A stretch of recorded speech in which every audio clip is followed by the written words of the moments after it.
We spend very little time in the benefits space in particular on the actual problem. We just see that the CFO has put a problem on my desk. What's the problem? Got to solve it. Got to solve it. Yeah. It's cost. So my thing that's a little bit provocative in nature is that cost isn't the problem. Healthcare in America isn't just complex, it's chaos, with the information and power stacked against employers and patients. On Margin of Care, we set out to rebalance that scale. On this episode of the podcast, I get to sit across from my friend Andrew Fondow, veteran benefits advisor, team builder, speaker, and mentor to young professionals coming up behind him. Andrew understands the wonkish complexities of healthcare as well as anybody, but what he really wants to talk about is what makes people tick, from the competing pressures that HR leaders face, to the backward incentives driving much of the point solution industry, to the role of professional vulnerability in driving behavior change. I caught up with him right after he walked off stage from delivering a keynote at one of our events, and the conversation did not disappoint. His are the kinds of insights that are going to unlock real change. Andrew, man, it's awesome to have you here. Really appreciate you making the trip out. We're here in Park City and Deer Valley at the beautiful Montage. We had a full day session today where we got a chance to hear from a number of industry stakeholders, some benefits leaders, our CEO here at Garner. We'd love to kind of just hear from you. What did you take from today? What were some of the key tidbits or nuggets that you're walking away from feeling that, man, I'm glad I came here and learned about this? Yeah, there were a couple of things that I would point to. Number one, it's always good to be reminded of the complexity of the situation that we're in today. Everyone that got up here and spoke has a different kind of lens that they're looking through, but all coming back to the same thing. The second thing that I would say is I think there are times, particularly in my seat as a consultant for companies, where I don't feel like I'm actually doing a good job. And it's good to be surrounded by other people that probably don't feel like they're doing a good job either. And what I mean by that is it's hard to move people in a direction to where you believe they should go. I do feel like, though, we're probably getting to this point, every year we're having conversations, unprecedented trend, we had this conversation in 2019 and 2020. Now we're in 2026 and we're looking at unprecedented trend yet again. But at some point, you got to do something. Mm-hmm. And one of the really cool things that I took from today's conversation, I think we had probably somewhere around 7 or 8 different consulting organizations that were here in the room. The reality that we are better working together than as competitors as it relates to solving this huge freaking crisis of healthcare. We're competitors, yeah, but if we can all kind of work together to raise the tide a little bit, that's going to make everybody's lives easiher. Yeah, right? I do think that today is the day in which we do need to be more cooperative across all of the benefits community. We've left the industrial age. In the industrial age, you held everything very close to you because it was about trying to figure out how to take a trade secret you might have and hang on to that. We're out of that. Everybody's got the same information. So what matters here is relationships. So when we're doing business with people, we tend to gravitate towards people that we say, I can do business with them. And I trust that person. Yeah. And when you leave that meeting, the best thing that you can have is for that group or that person to say, he understands exactly what we're trying to do here. I want to go with him. Yeah, and I think to some extent, hey, every employer has their own set of priorities, their own set of prerogatives and challenges, and which consultant or which firm can ultimately acknowledge, understand, and create the puzzle pieces together that are going to solve for my unique challenges. That's right. So much of what I think makes a good consultant, and a lot of the good consultants in this room, is good listeners, and then being able to ultimately understand what the true problem is and how to solve for that problem too. I would love for you to share a bit with the podcast audience about the session that you facilitated today. Yeah, so this is something that I've enjoyed doing many times over, is getting up in front of various audiences. And the one thing that I would say I always put into my presentation, and I start off with this: how you see determines what you see. And what you see determines how you're going to act. My life experiences, my environment that I've grown up in puts a certain lens on what it is that how I view things. The second thing then is that I like to talk to people about is spending time on the actual problem. So when we look at our journey through getting to an answer, and we start off with, okay, what's the problem? And we quickly kind of move to, well, here's our urgency. And then we move into, well, let's figure out who we can, what the solution can be. Who are we going to partner with, ultimately landing on somebody and implementing it. We spend very little time in the benefits space in particular on the first part of that, which is what is the problem. We just see that the CFO has put a problem on my desk. What's the problem? Got to solve it. Got to solve it. Yeah. It's cost. And so my thing that's a little bit provocative in nature is that cost isn't the problem. I really just appreciated your discussion around how ROI ultimately works and how people should be thinking about ROI. And I realize this is maybe a little bit too much of a stereotype, but like HR teams tend to think of like, what is my lift or my effort to actually get to the ROI? So you maybe just talk a little bit about trying to kind of get past the maybe immediate concern that this is too complex or this is going to take too much time. How do you sit down at a table and have those types of conversations with your clients? Yeah. Over time, what I have been is a little bit more selective in who I am working with. You've earned that. Yeah, it's just it's something that I have said. There are so many people out in this world. Why would we? And we have people at at Aon that will be happy to help and be a better help to you. Fit. Yeah. It is really about that relationship and that fit. If we are just sitting down talking about dollars and cents, I'm not going to be the right person for you. Does that mean that I can't solve the issue of how to cut costs? No. I think I just have a different path to get there that they may not like.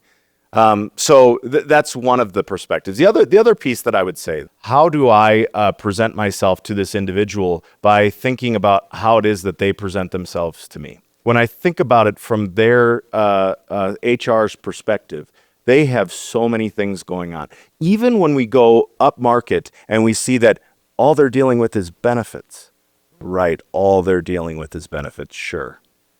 Yeah, there are so many hats inside of that benefits piece. They've got so much that if I'm coming to the table to say, work with me or go with this solution, I have to think about what it is that they have going on, as well as then how can I show them what they're going to get out of this? A lot of your role as a senior consultant with a large consulting organization is really helping benefit leaders or HR leaders that you work with. And I think more and more frequently now, probably finance leaders of these organizations get a bit more comfortable with innovation and change. So how do you approach that conversation? Like what's made you successful with clients adopting things that are a bit more innovative? I try and make things real for people. And there is not a person out there that has not been impacted by poor health. Doesn't mean they have it. Somebody close to them has had poor health, has poor health. And I think if we just take this down to the real crux of what we're talking about a health plan. That means we need to try and help people be healthy. And therefore, I want to talk about real things to them, real people, not just the money side, but let's talk about this has a potential to give you an ROI of this. But let me tell you about this individual. And actually, every solution that I have put forward in front of clients in the last 5 years, I have tried out myself or brought to a family member or friend to try out who has that piece to then say, I want to see this thing real. I want to see it for real. One solution that we had brought forward that nobody had before, we were the first ones to bring it forward. And I made sure we got to get at least somebody into this. We get somebody into this, and the person wrote a note afterwards thanking the people that brought it to them because they were able to feel their toes for the first time in 7 years. So bringing that solution forward then to the next CFO to say, yeah, what we're talking about, we can save you money. Sure. And let me tell you this story. And then they talk about, my mom dealt with that. She had neuropathy or whatever it might be. Like, that's huge. Now, all of a sudden, again, we get back to the personal piece for them. And so that's the shift. We can't just be hawking product out there.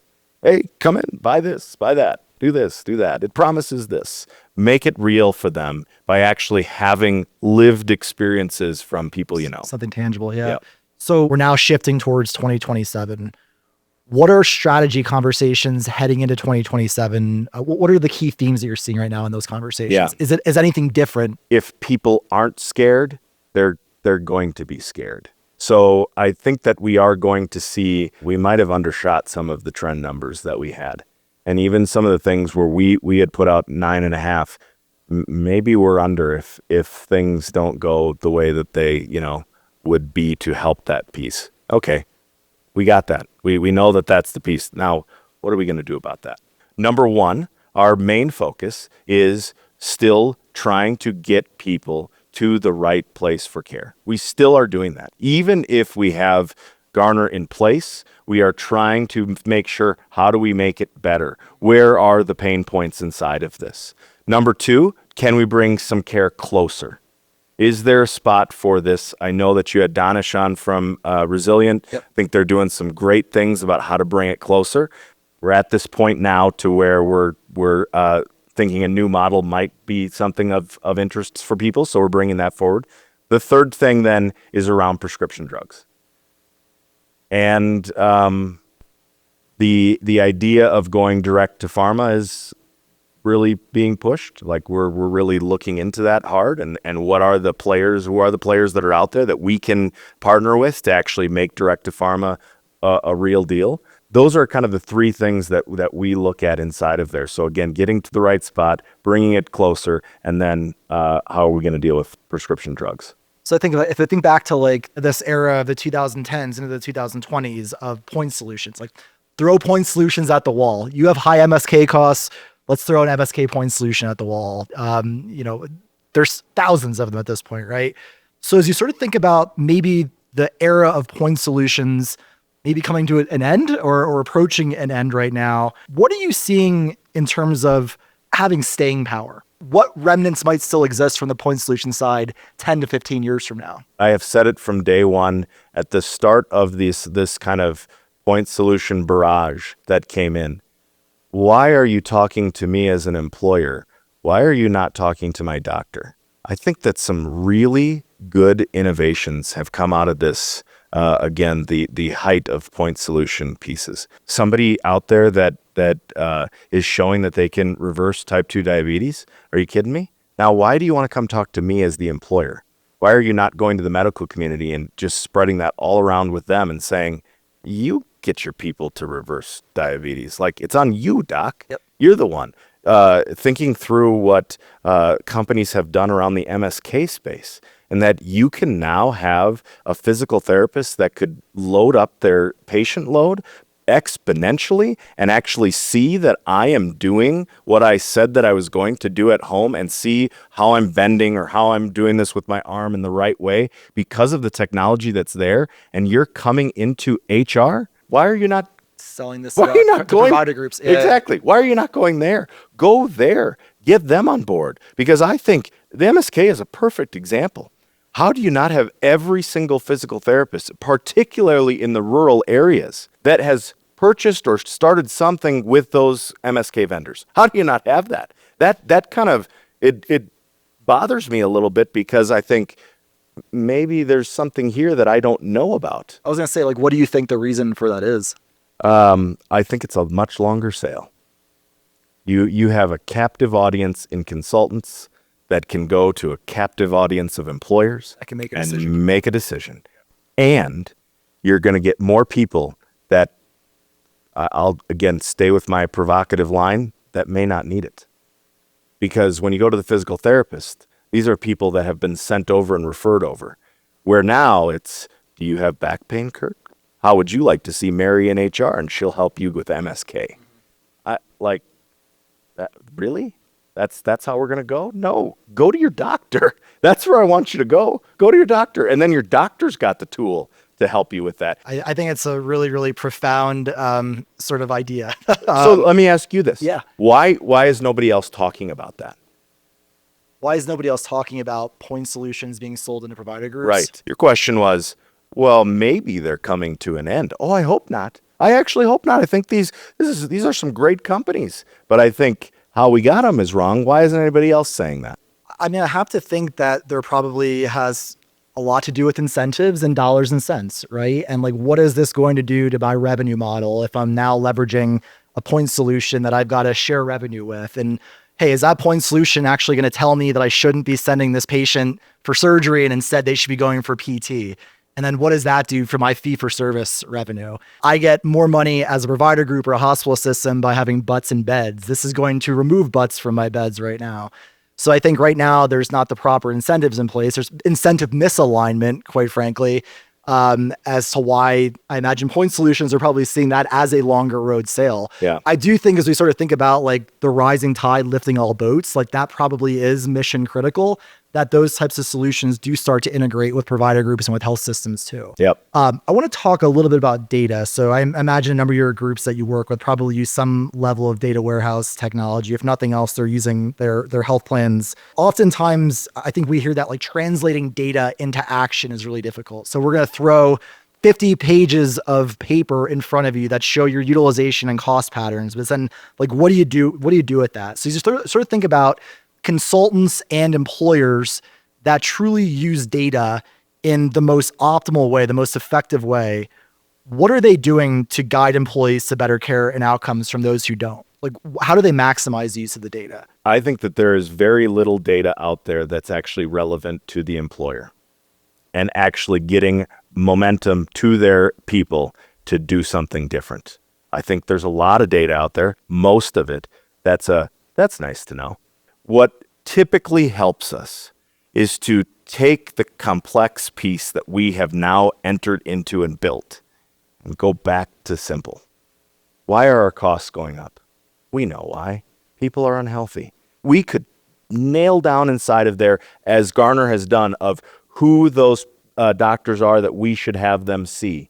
At the end of the day, I still need action from my people to say, I want to change my life. Yeah, you had a visual. I wish we had it here. There was a visual on your slide today that showed sort of the evolution of the dad bod. Right. And at some point, it actually clicks. I do need to change my behavior.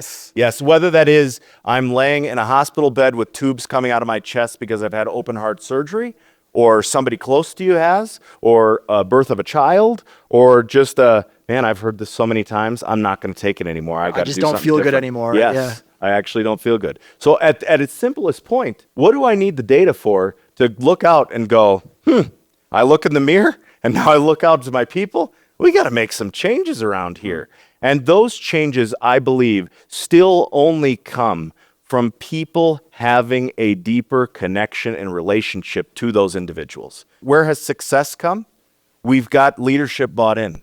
What happens then? It comes down to the next level, and those people are bought in. So that when we go out and we hear of somebody that says, I got to take a couple days off of work, my husband or my wife or my kid or my mom or something had this happen.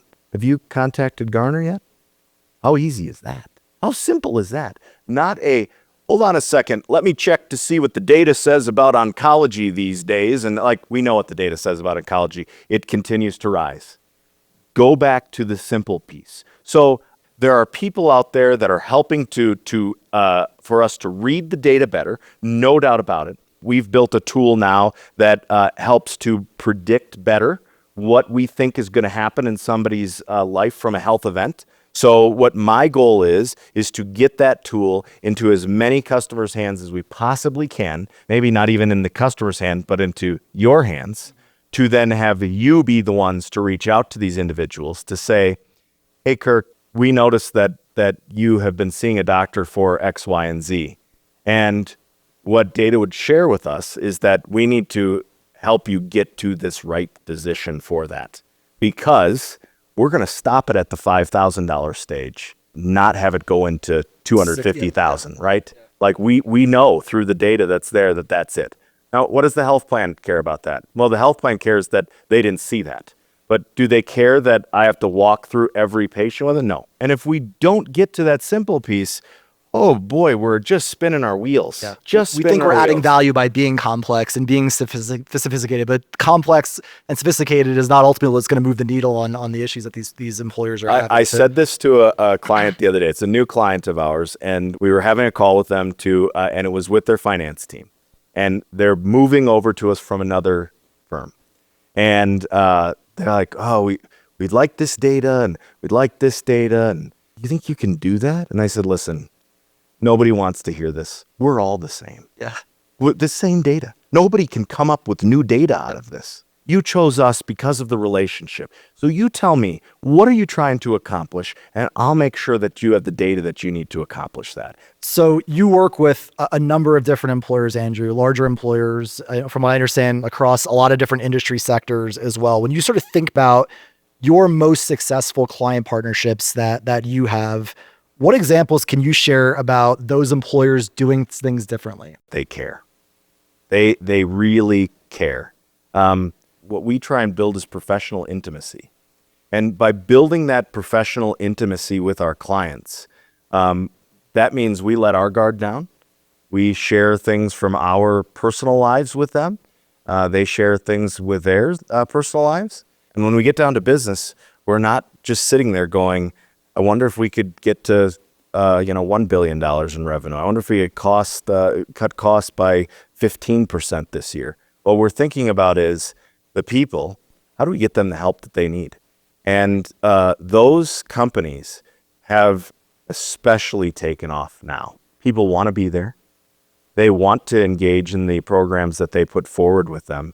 And they want to actually understand what it is that they're being given and then be thankful for it.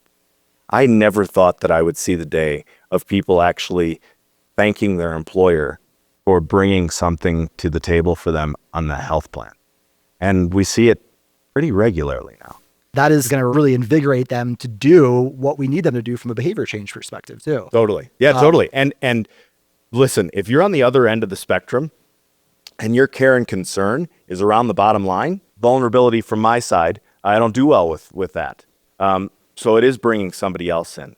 But I want to grow and mature to try and get there to change that style, right? And so that's a thing in my maturation. And quite frankly, all of our team, as well as then when we go to a client and somebody new comes in, how does that work with them? Yep. Yeah, I think to some extent on the consulting side, I always say you have to kind of be like a chameleon to be able to adapt to that kind of. But like you said, not every time is your fit going to be right for their fit. That's right. That's their fit. That's the beauty of having a panel to kind of select from too.